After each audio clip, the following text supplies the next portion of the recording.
Big John McCarthy explains to Sean O'Malley's coach why his behavior during Sean's fight against Merab caused disturbance in action, and Herb Dean to intervene and ask him not to mention Merab's name again, while giving out instructions to his fighter from the corner.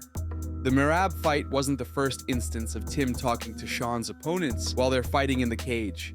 He seems to believe that doing so can give Sean an advantage, as the opposing fighter's attention might be slightly diverted to his remarks, causing them irritation or even confusion. When Merab freaked out over Tim beginning to speak to him in the first round of the fight, Herb Dean was forced to temporarily stop the contest and instruct Welch to not do that again, while also calming Merab down. While speaking with John McCarthy and Josh Thompson, Tim asked Big John, who is one of the most competent figures in the sport as it relates to the rules and refereeing, if his actions during the fight were wrong and if he could use the opposing fighter's name in his call-outs while doing corner work. John educated him on the situation. I wasn't obnoxiously yelling at Merab. I said, Merab, you need to be patient. That's what I said, and he heard me, and that's when he started freaking out and running around the cage. And I'm just curious, for you, would you have called a timeout then, or kind of got in the middle? I would have. I'm being honest. I would have talked to you in the beginning, and personally, Herb did, and Herb did. And said, "Hey, look, I need you to understand. I cannot have you talking to the opponent in any fashion." Mm-hmm. So when you say Merab, you've got to look out. Even if it's a call sign for you guys, you're making it sound like you're talking to the opponent. So right away, I would have said, "Hey, I'm telling you now, stop. We talked about this. If you do it again, I'm going to remove you from this arena," which I don't want to do. Obviously, that would affect your fighter and everything. So it's the last thing you want to do. But yeah. Dana White talks about Conor McGregor's return timeline after Conor's infamous live stream. Sights of intoxicated Conor doing different things not related to his comeback to UFC have been frequent in the last couple of months, and the notion of him being addicted to different substances and not being in shape or mental state to compete in the UFC anymore is growing at a fast rate among the public. One of his latest live streams didn't help with this, but only strengthened fans' belief in his downfall as any kind of high-level competitor. When asked about this, Dana claimed that he hasn't watched that specific stream, but assured that Conor's comeback is an inevitability, and any talk about him not even being able to come back anymore is without substance. Dana uses his previous comments about Conor now coming back no earlier than 2025 as a deflector of all questions about the former champion's future and, of course, timeline of his next fight, if it does in fact happen. We saw that live stream. I texted you the other day. He did a live stream for Dual Biz, and I guess somebody called him inebriated. One of the fighters said, a lot of bad things about him. To me, what I saw, Dana, in the bit that I watched of that live stream is a guy who is not close to being ready to fight. What is your reaction to what he did on that live stream, and where is Conor in terms of coming back to be an athlete and compete? Well, number one, I didn't see it. I didn't see the live stream. You had said something to me about it.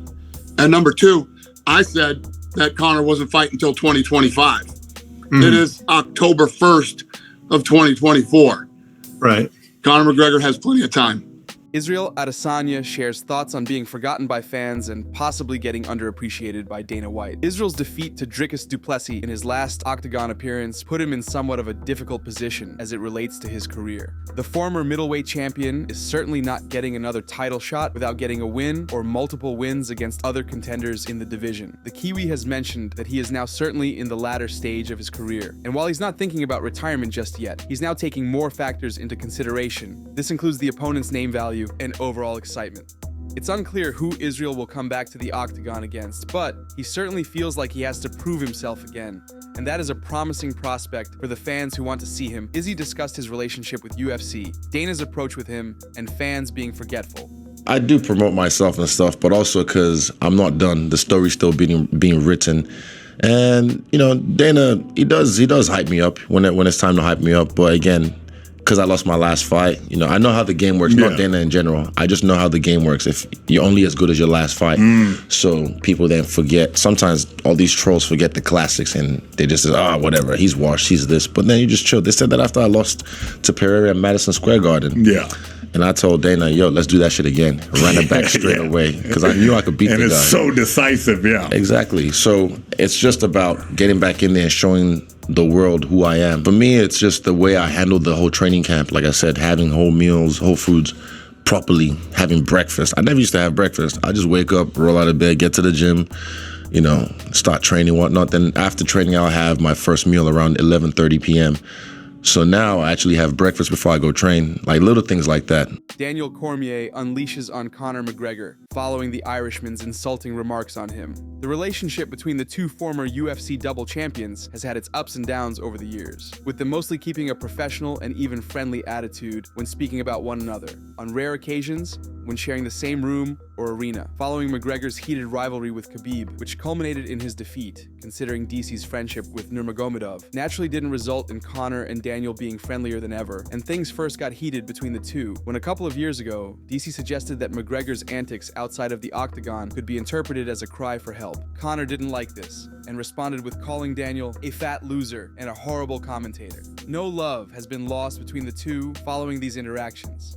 Well, the beef appears to have been rekindled again, as DC sent a message to McGregor after the Irishman insulted him in one of his last live streams, in which he appeared to have been under the influence. In response to Conor's disrespectful comments, Daniel said the following. You know what's crazy about not happening? So sometimes you might black out, right, and do something that you don't remember. You know who did that? Again, Conor McGregor. Did you see it? Oh my God. Hey, do people care? Do people even I gotta ask this? Look, stop worrying about me. Don't worry about Daniel Cormier. Don't worry about the things that I'm saying. Don't worry about how I'm dressing and how I'm looking. Don't do that. Do people care about him if they keep putting him in those situations when he's in that state?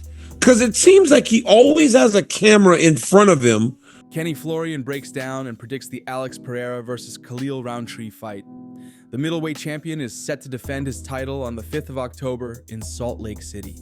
As fans look forward to Alex's next octagon performance with great excitement, the fight week phase of the build-up to the event includes growing speculation about different potential outcomes for the main event and how it would affect the weight class itself. Alex is heavily favored to successfully defend his belt.